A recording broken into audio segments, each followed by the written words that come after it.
This week on the Bioneers, Revolution from the Heart of Nature. Real food is food that nourishes the body, the earth, and it nourishes people, both those that eat and those that produce. The logic of real food is respect and balance. I'm Neil Harvey. Please join us this week for Radical Patriotism, Growing Growers and Seeding Leaders for a Real Food Future on the Bioneers, Revolution from the Heart of Nature.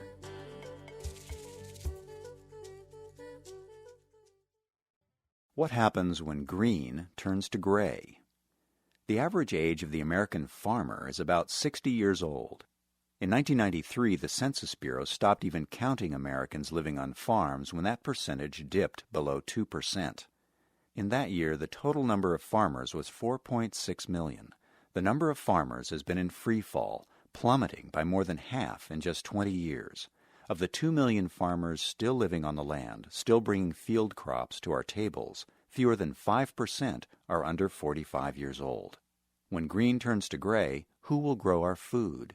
In the face of these dire statistics, the U.S. Secretary of Agriculture addressed the U.S. Senate and called for 100,000 new farmers to revitalize rural landscapes and to invigorate urban food production. For many reasons, including not least the loss of farmers, the current corporate industrial food system is unsustainable. So what will our future food system look like? Who will be the face of farming? This is Radical Patriotism, Growing Growers and Seeding Leaders for a Real Food Future, with young farmers Severine von Tscharner Fleming, Tyler Webb, and Sarita Role Schaffer, urban food innovator Nikki Henderson from People's Grocery, and real food advocate Amin Steele. My name is Neil Harvey. I'll be your host. Welcome to the Bioneers, Revolution from the Heart of Nature.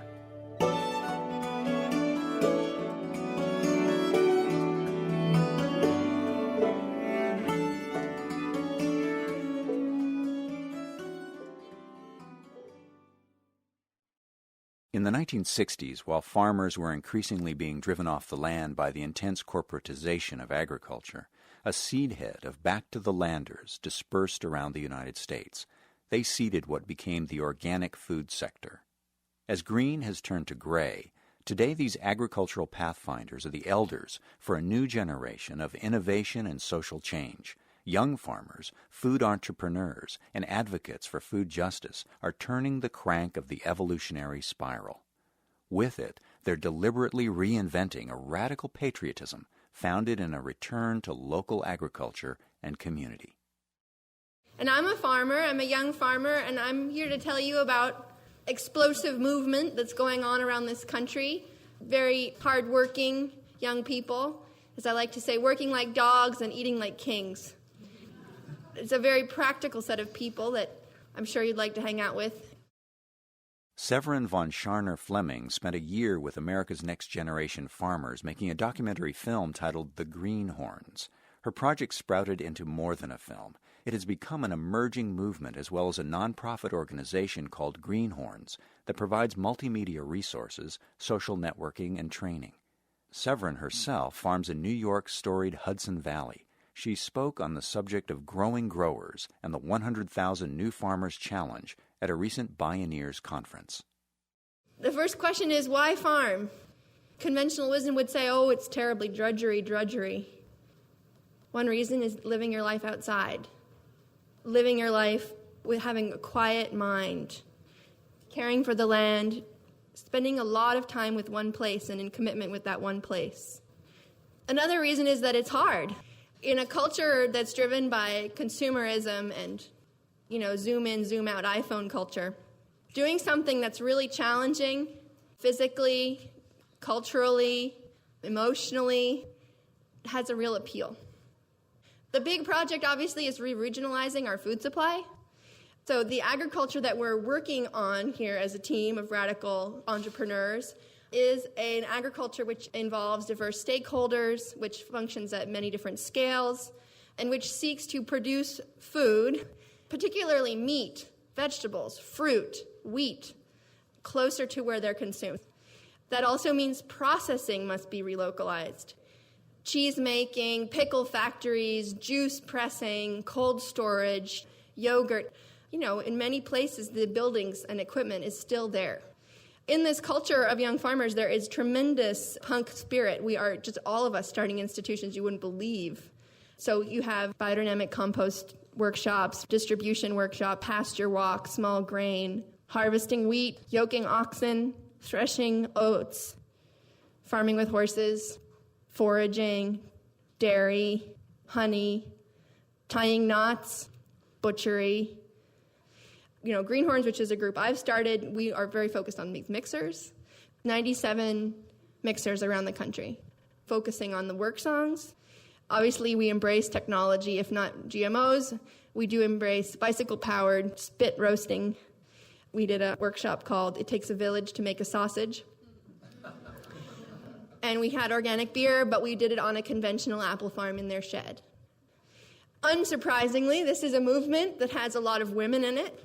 Women not necessarily coming from a farm background. There are historical precedents for people coming from non-farming backgrounds entering agriculture. So in Vermont, there's a great statistic. The fastest growing demographic in Vermont agriculture is young women under the age of 25.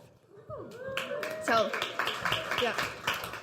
And so these young women and young men are flocking to places like Vermont in order to be trained by our elders in this movement, our predecessors, our cherished teachers who have, in the time before the internet, founded the organic movement. Regional groups all over the country, these networks, which are only one generation old, which have indeed nurtured us and trained us up to take on this job. The Greenhorns website is a thriving network hub for young farmers and their supporters. Online resources include a farm mapping project and job listings, as well as the popular downloadable Beginner's Guide to Farming, and a podcast archive of interviews of young farmers from Severine's weekly radio show. Ultimately, it's about food and understanding the explosive potential of controlling your own food supply and holding fast to the traditions and also the future of that food supply. Our mission is clear. We are here to serve our country food. We are patriotic in a very radical sense, and we express our patriotism in a very practical way. These are old ideas. This is an old practice, this farming business. Yoking yourself to the task at hand made sense at the founding of our nation, a nation based on the principles of self-sufficiency, self-determination. We have barns still standing, barely. Beautiful barns that were built from virgin timbers by people who were very in touch with the utopia they were building, this American democracy.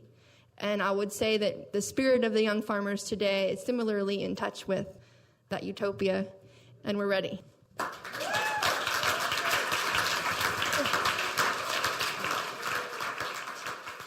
Severine von Tscharner Fleming. With many others, she shares the grandeur of the vision of a radical patriotism to serve the country food, that is, while building food self-sufficiency and self-determination. Tyler Webb is a young dairy farmer from Franklin County, Vermont. During the summer break from his graduate studies in agronomy and grazing management at University of Vermont, Webb's advisor gave him a choice: sit in the lab and count fecal parasites and sheep turds, or get out there and just start farming. Webb decided to rent 40 acres of pasture near Burlington for a small herd of dairy cows. He got hooked immediately. He loved working outside. Now his teachers were cows, and they started grading him strictly and in real time.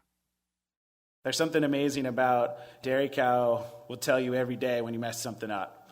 And it's really easy to mess things up. You know, the ecological world is a complicated place, and it's hard to be the hub in the middle of that and to try to make the best decisions and to try to observe what's happening. I really wanted to have that feedback loop. I wanted those cows to tell me every day, you know, how things were going. And so I put together a herd of 18 cows, and I had never milked a cow before, by the way. I'd never been in a dairy barn. I came home, and there's a calf. And I didn't know what to do. So, my friend Doug Flack, a neighbor down the road, I convinced him to come bring his milking bucket over. And I did have the vacuum line, everything was in. And he came over and showed me how to milk my cow. 19 more cows calving every single day from that point on. And somehow made it through. And we're a 350 to 400 acre farm, milking 45 cows. and we've won a Gold Milk Quality Award every single year since we've been doing it. So, yeah. Webb's farm is part of Generation Organic, a program to nurture young farmers started by Organic Valley, the largest organic farmer-owned cooperative in North America, with annual sales of more than $500 million, and also a sponsor of this series. The company provides the mentorship new farmers need to get started and become successful in the business of agriculture, sometimes in partnership with other committed organic companies such as Stonyfield Farm. One of the unique aspects about Organic Valley as a co-op is that it's a farmer-owned co-op, and the unique aspect of the business structure is that you generate enough money, to pay the expenses, and then you pay the farmers, and then everybody else gets what's left. There's no sort of impetus within the business structure to cut corners and cheapen things. The farmers really set how we want to farm. And often cases, it's above and beyond the organic standards. We're looking into animal welfare things. We're increasing our pasture standards. We also have a partnership with Research Studies with Stonyfield, where we're doing work on just as farmers trying to learn more about our cows and our impact they're having on the land base, what they're eating, but also specifically like from an atmospheric carbon sequestration, managing your cows in an intensive rotational grazing system, managing large tracts of land in constant vegetative vigorous growth, the impact that would have on sequestering atmospheric carbon from moving your cows every 12 hours versus every 24 versus every 4 days. These are initiatives within the co-op, which is just, an interest in taking those steps towards understanding that. We now are trying to actively involve the next generation of farmers. We built 2 cabins on our farm, and we have a posting on the Grow Food website and attract farm interns every year who come and join us from May into November. And Melanie and I have built a farm where it's just us 2 and our 2 interns. So, awesome.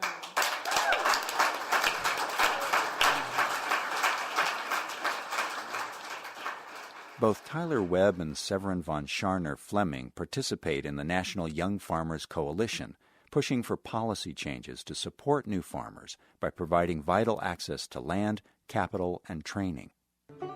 When we return, the new Back to the Land movement plows a path linking young rural farmers with young urban food justice advocates with a bold goal: make healthy, local food available to everyone.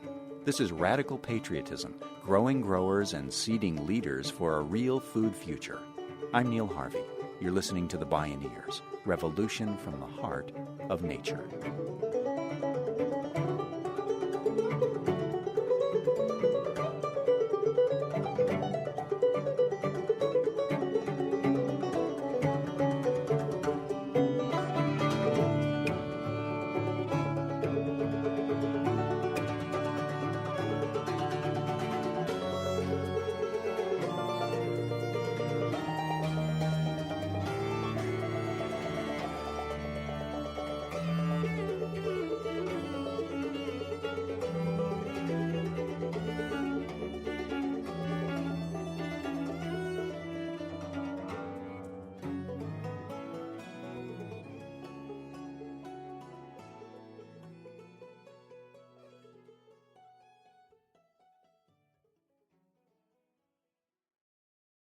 Bioneers, Revolution from the Heart of Nature is made possible in part by John Masters Organics. Feel good about looking good. Learn more at johnmasters.com. Free distribution of this program is made possible in part by support from listeners like you. To explore more Bioneers radio shows and conference videos for free, visit Bioneers.org. 100,000 new growers is a long row to hoe. Growing growers requires new strategies for next-generation farmers to connect with trainers and mentors and to support each other both online and on the ground. After years of traveling and working on farms around the world, Sarita Role Schaffer and her husband Ethan had seen a need for an online networking service. With a laptop and $200, the Grow Food website was born. Farmers log on and set up profiles about what they're willing to teach and what they want to learn. In its first 10 years, Grow Food connected nearly 25,000 farmers with more than 2,500 farms and food projects in the U.S. and 54 other countries. The best parts of running this organization simultaneously to training and farming ourselves was that we really got to see how some of the best models of teaching agriculture. And one example that we came across is an organic farm school in Paraguay. We were in Argentina working with a farm down there that teaches biointensive agriculture, and met a teacher from this school in Paraguay who said, well, you know what, we do all of the stuff that you're talking about with renewable energies, teaching kids how to do value added, and the really awesome thing about our model is that we're financially self-sufficient. And I was like, financially self-sufficient? Really? I turned to Ethan and I said, we've got to go to this place. I don't know how it's going to happen, but we're going to find out, A, if they're telling the truth, and B, how on earth they're doing it in Paraguay, of all places. And I had a year-long opportunity to work with these folks and go down, and it was started by a microfinance organization. I think that's another key. Again, people coming from different industries, seeing through different eyes, who have different tools approaching agriculture. And they started with recruiting the children of the rural microcredit clients and started training them. So they have a school that operates 16 different micro enterprises on the campus. The kids go to classes, but then they cycle through their sort of dairy area. They have a conference center where they're actually doing hospitality services, so they're learning that along the way. They run a farm stand. They sell into the urban markets in Asuncion. And all of the money that comes back is then used to pay all of their teachers' salaries and the tuition and all of the costs of running the school. So learning takes place in real life. Like, they're not disconnected from the realities that they're going to have to face when they're going into the market, which I think is really key. When Sarita Role Schaffer returned to the U.S., she started a farm business incubator program for small-scale Latino farmers in Washington state.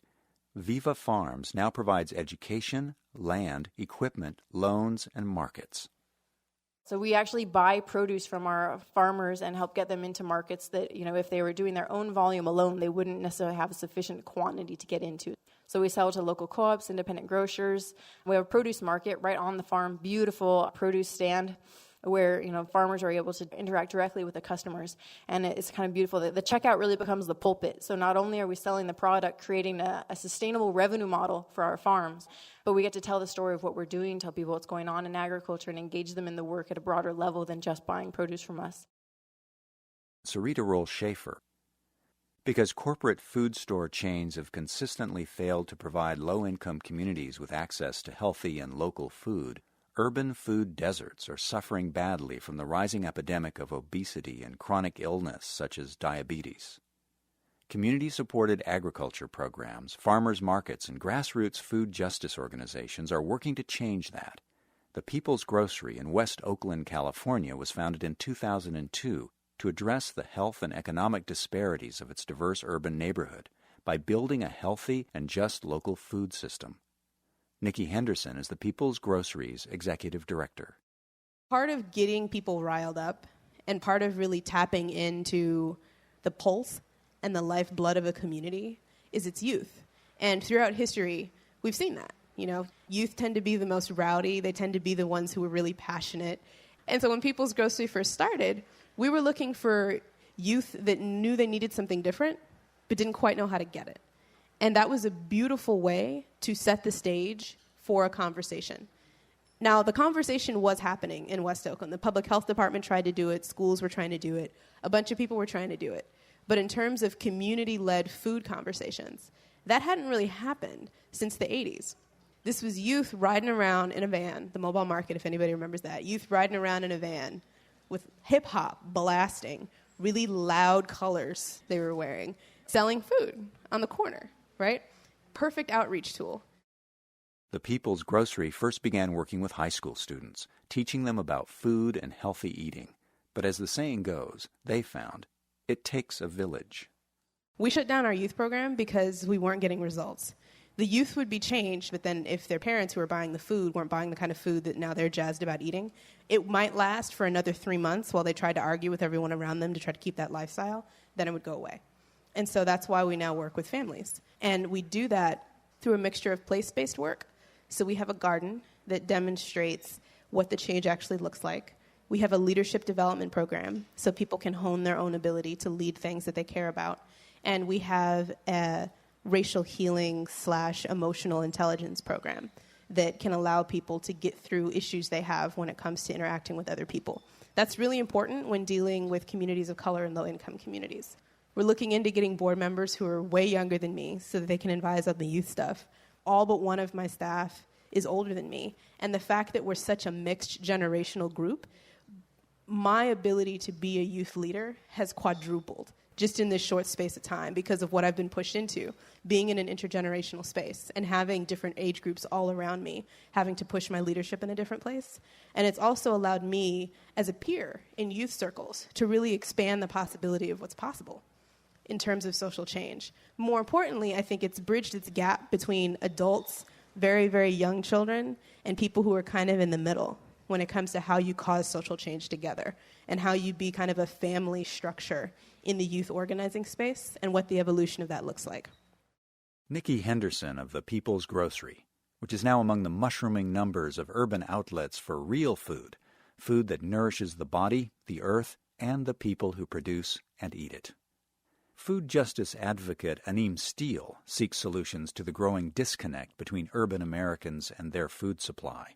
He's director of national programs at a Boston-based nonprofit organization called the Food Project, around the idea of teaching teens to grow food. Each year, the Food Project grows 250,000 pounds of organic produce to sell at farmers' markets and donates thousands of pounds to local hunger relief organizations. Steele has trained more than 700 young community leaders while forging a network of 5,000 young food activists and farmers.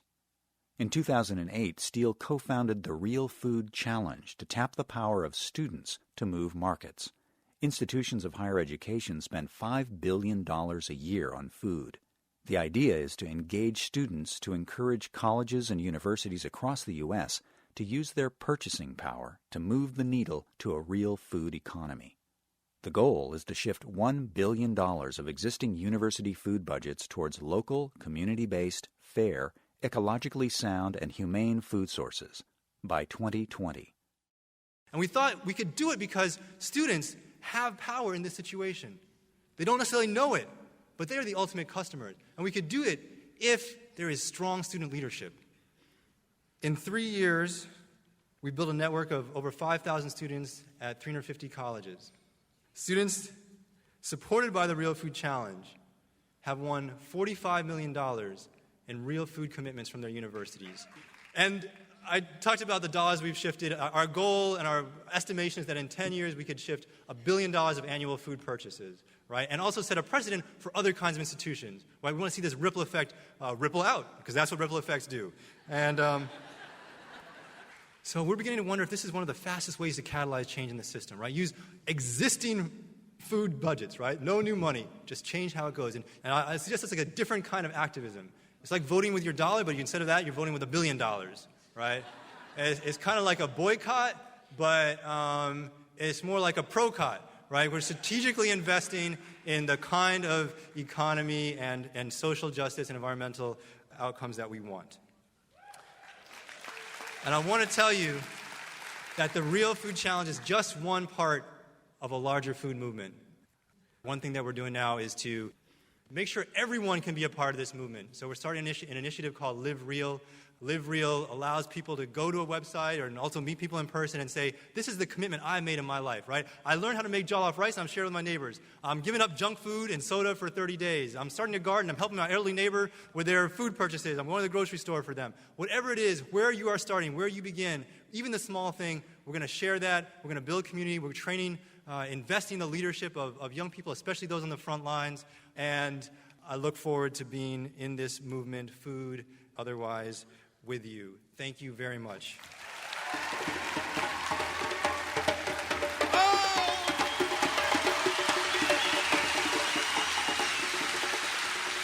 Amin Steele.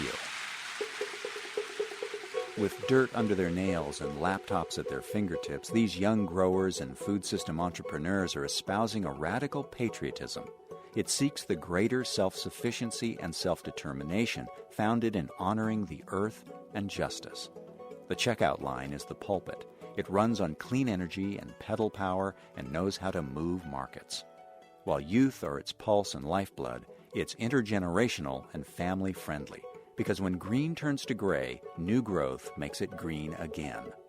As the iconic conservationist and environmental visionary David Brower once said, "I'm always impressed with what young people can accomplish before grown-ups tell them it's impossible."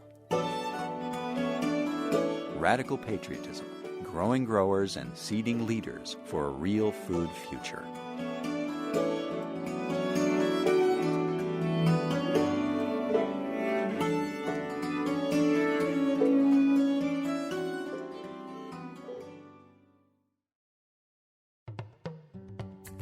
You can listen to a variety of Bioneers radio shows, view conference videos online at www.bioneers.org, where you can also learn about attending the Bioneers Conference or a local satellite conference near you. The Bioneers, Revolution from the Heart of Nature is a production of Collective Heritage Institute. Executive producer, Kenny Ausubel. Written by Catherine Stifter and Kenny Ausubel. Senior producer, Neil Harvey. Managing producer, Stephanie Welch. Production management, Aaron Leventman and Nicole Spangenberg. Station relations by Creative PR. Distribution is by WFMT Radio Network.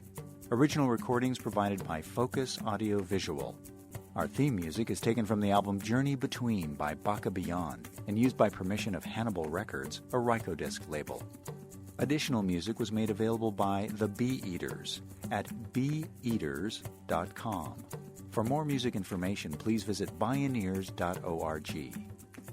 The opinions expressed in the Bioneers Revolution from the Heart of Nature radio series are those of the presenters and are not necessarily those of Collective Heritage Institute, the underwriters, or this radio station. My name is Neil Harvey. Thank you for listening. I invite you to join the Bioneers in inspiring a shift to live on Earth in ways that honor the web of life, each other, and future generations. This is program number 1212.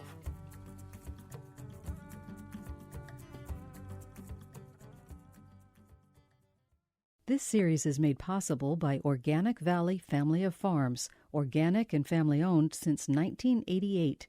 Learn more at organicvalley.coop. And by Park Foundation, dedicated to heightening public awareness of critical issues. For more information, visit www.bioneers.org or call 1-877-BIONEER.